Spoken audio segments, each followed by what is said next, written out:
जोहार। राहुल गांधी ने हाल के दिनों में इंडिया गठबंधन की बैठक में कहा कि उनका काम भगवान शिव की तरह विष पीने जैसा है।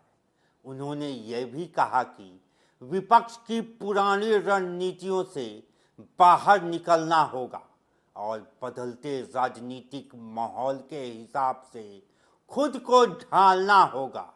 लेकिन इस बयान के बाद एक बड़ा सवाल खड़ा होता है, क्या देश की राजनीति में सबसे बड़े राजनीतिक परिवार में से एक से आने वाला नेता खुद को आम जनता के संघर्षों का प्रतीक बता सकता है?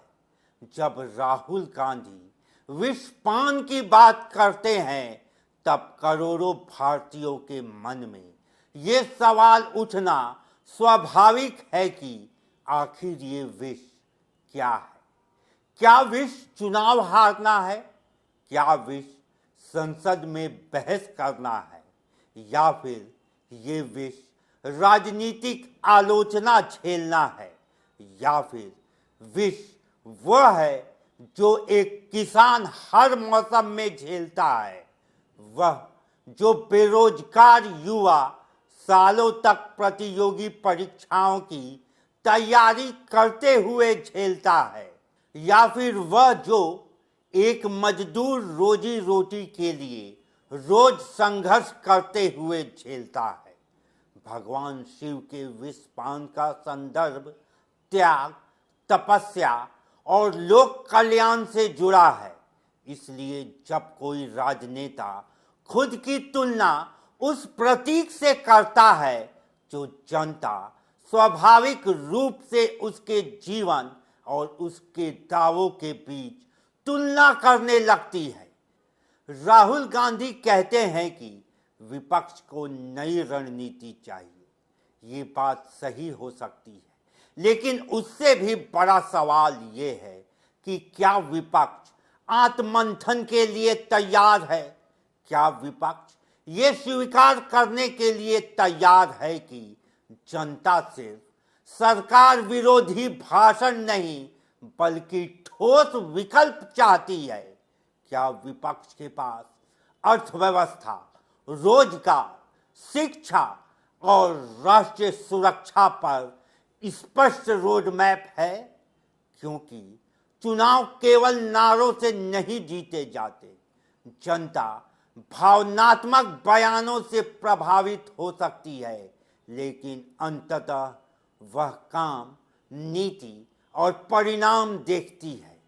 यही कारण है कि बार बार हार के बाद भी विपक्ष के सामने वही सवाल खड़ा है, क्या समस्या रणनीति में है या नेतृत्व में? अगर हर हार का कारण केवल ईवीएम, मीडिया या विरोधी दल को बताया जाएगा तो आत्मविश्लेषण कब होगा? आज देश का मतदाता पहले से कहीं ज्यादा जागरूक है। वो नेताओं के शब्दों से ज्यादा उसके जीवन और उनके काम को देखता है। इसलिए जब कोई नेता विषपान की बात करता है तो जनता ये भी पूछती है कि क्या आपने वास्तव में वो संघर्ष देखा है जो आम आदमी रोज जीता है? आप तो बॉर्न विथ गोल्डन स्पून है, लेकिन राजनीति में आलोचना सहना कठिन हो सकता है, लेकिन उसे भगवान शिव के विषपान के बराबर बताना शायद जनता के वास्तविक संघर्षों को कम करके आंकने जैसा लगता है।